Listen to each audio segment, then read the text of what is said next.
अंत है।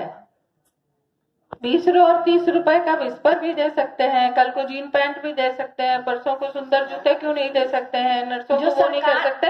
और अंत में जब परिवार नियोजन की बात आएगी तो निरोध भी मुफ्त में ही देना पड़ेगा, है ना। बिहार में बेटी पढ़ाओ बेटी बचाओ का नारा देती है सरकार, लेकिन बिहार के अधिकारियों को इन बेटियों से कैसे बात करनी चाहिए ये नहीं बताया गया है।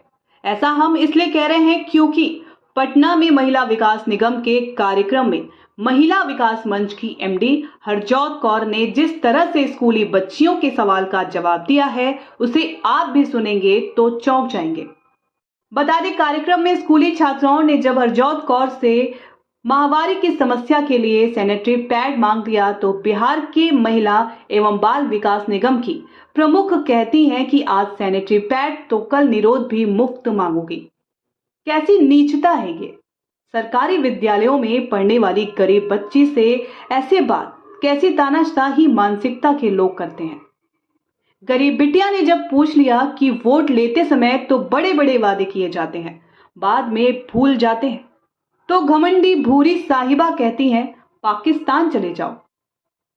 विदेशी शासन के गोरे साहब भले ही चले गए हों, मगर अहंकारी बूढ़े साहबों की गालियां गरीब बिहारी को आज भी झेलनी पड़ती है। ये कहना था सशक्त बेटी समृद्ध बिहार के कार्यक्रम के दौरान महिला विकास निगम की एमडी हरजोत कौर का। मतलब होता नहीं है, हम खुद दूसरे पे निर्भर रहते हैं और अगले दिन का कल का नाश होता है। तुम दूसरे पे किस चीज के लिए निर्भर हो बताओ। अपने मम्मी पापा पे निर्भर है। किस चीज के लिए? मतलब कुछ भी होना होता तो पैसे दीजिए, पापा ये करना है, पापा वो करना है, दूसरे पे निर्भर है ना। तो वो तो सभी बच्चे होते हैं, जब तक खुद नहीं कमाते हैं। कौन सा बच्चा है जो अपने माँ बाप पे निर्भर नहीं है? सब है ना। लेकिन उसमें भी बहुत से बच्चे हैं जो ये सीख लेते हैं कि ठीक है पिताजी की भी आय कम है या माताजी की भी आय कम है या हमारे घर की आय कम है, तो बार बार उनसे बोलने से अच्छा है कि हम लोग खुद ही कुछ जुगाड़ लगाएं ताकि हम लोग अपनी जरूरतें भी पूरा कर सकें और अपने सपनों को भी आगे बढ़ सके और माँ बाप के सामने बार बार हाथ नहीं फैलाना पड़े। इतनी बड़ी तो तुम हो कि बहुत सी चीजें तुम्हें आती है, माँ बाप ने सिखा भी दी है। अगर जरूरत पड़ेगी तो अपने लिए कमा सकती हो, और नहीं तो आज तुमने निर्भरता की बैसाखी पकड़ ली, सारी जिंदगी भर पकड़ी रहोगी, क्योंकि वो तुमने खुद पकड़ी है बेटा।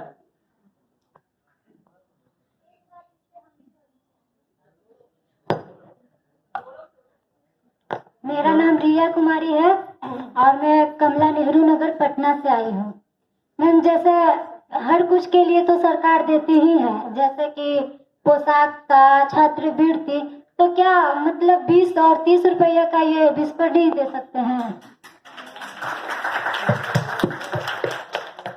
अच्छा, ये जो तालियां भी बजा रहे हैं, इस मांग का कोई अंत है? 20 और 30 रुपए का विस्पर भी दे सकते हैं, कल को जीन पैंट भी दे सकते हैं, परसों को सुंदर जूते क्यों नहीं दे सकते हैं, नर्सों को वो नहीं कर सकते। और अंत में जब परिवार नियोजन की बात आएगी तो निरोध भी मुफ्त में ही देना पड़ेगा, है ना। सब कुछ मुफ्त में लेने की मैम, जो सरकार के हित में जो सरकार को देना चाहिए वो सरकार से लेने के लिए तुमको जरूरत क्या है? अपने आप अपने को इतना संपन्न करो, सरकार को उसके लिए छोड़ो जिनके लिए एकदम भी कुछ नहीं है। तब तक कैसे होगा मैम? क्या मतलब छोटा बच्चा है वो, जब तुम लोग छोटी बच्ची हो, हम छोटी नहीं है, बाकी तो जो है हमारे पीछे। तो सरकार की बहुत सी योजनाएं हैं, लेकिन ये जो सोच है ना कि सरकार हमें 20 रुपए 30 रुपए नहीं दे सकती है, ये सोच गलत है। सरकार बहुत कुछ दे रही है और बहुत जगह पहुंच भी रहा है। के लिए भी आती है कितना अच्छा से। क्या वोट लेने के लिए आती है तो उस टाइम नहीं। अच्छा, मत दो तुम वोट, सरकार तुम्हारी है, बेवकूफी की इंतहा है। नहीं, मत दो तुम वोट, बन जाओ पाकिस्तान। मैम, हम हिंदुस्तान में तो पाकिस्तान में क्यों जाए? तो फिर वोट का क्या महत्व है? और वोट तुम पैसे के एवज में देती हो, सुविधाओं के एवज में देती हो। जब वोट लेने आते हैं तुम तो अलग से खड़ी हो, तुमको पहले वोट की महत्वता समझाएं। और ये बात जो ताली भी बजा रहे हैं कि सैनिटरी पैड देने के लिए सरकार को पैसे देने चाहिए, जरा हाथ उठाइए तो कितने लोग डोनेट करने को तैयार हैं सैनिटरी पैड फंड में? चलिए जरा हम भी देखें। 1 2 वेरी गुड, 3 4 5, चलिए आइए। महिलाओं को, इन्हीं लड़कियों को जरूरत है, कम से कम इनके कॉलेज में तो सैनिटरी पैड फंड बन जाए। लेकिन अभी भी सिर्फ 5 ही लोगों ने हाथ उठाया, तालियां तो इससे ज्यादा पड़ी थी। चलिए मैम हमको एक्चुअली कुछ बोलना है। मैम आप जैसे बोल रहे हैं कि सैनिटरी पैड या फिर किसी भी चीज के लिए हम उतना कर सकते हैं, तो फिर जितना भी सरकारी योजना है लड़कियों को लेकर वो सारा बंद कर देना चाहिए। कन्या उत्थान योजना का जरूरत नहीं है। बच्ची पैदा हो रही है तो उसके माता पिता देखे कैसे होगी, क्या होगा, उसका आगे का पढ़ाई का उसके माता पिता देख लें, फिर तो सरकारी योजना का कोई जरूरत ही नहीं है।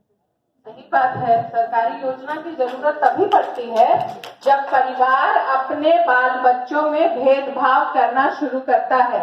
उस परिवार के पास अर्थ की कमी नहीं है, फिर भी वो बेटी को नहीं पढ़ाना चाहता, बेटे को तो पढ़ा रहा है, जैसा कि हमने पहले भी उदाहरण दिया।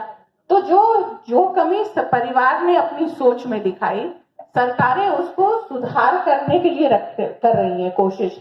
लेकिन ये बिहार प्रदेश की, और मैं खुल के कहूंगी, ये बिहार प्रदेश की बहुत बड़ी मानसिकता है कि आप चाहते हैं कि हर समस्या का समाधान सिर्फ और सिर्फ सरकार करे, आप स्वयं उस समस्या का समाधान करने में कोई योगदान नहीं करेंगे। अगर आज किसी कारण से बिहार पिछड़ा है तो उसका बहुत बड़ा एक कारण ये भी है। आप बाकी राज्यों में जाइए, देखिए, वही बिहारी जब बिहार के बाहर जाता है तो कितना उद्यमी बन जाता है और सब काम अपने करने लगता है। वही जब बाहर से आता है तो उसकी ये जो मानसिकता है कि हम काहे करेंगे, सरकार करेगी ये काम, तो वो खत्म हो जाती है और वो अपने परिवार को आगे बढ़ाने में तत्पर हो जाता है। तो कहीं ना कहीं ठीक है, आप सरकार को कोस लीजिए, प्रशासन को कोस लीजिए, लेकिन जैसा मैंने कहा 3 उंगली भी हमारी तरफ कर दीजिए, फिर भी 1 उंगली तो बेटा तेरी ही तरफ रहेगी। तो हम लोग तो सुधर ही रहे हैं। आज जब तुमको मैं वही उंगली वापस जुड़वा रही हूँ तो बुरा क्यों लग रहा है? बुरा नहीं लग रहा है। हम भी तो रोज सुनते हैं बेटा, 3 उंगलियां तो हम लोगों की तरफ रहती है, और हम लोग जब सुनते हैं तो सुधार करने के पूरे प्रयास भी करते हैं। थोड़ा सा प्रयास तुम लोग भी कर लो, कोई ज्यादा तो नहीं है। जिंदगी पटना से ब्यूरो रिपोर्ट।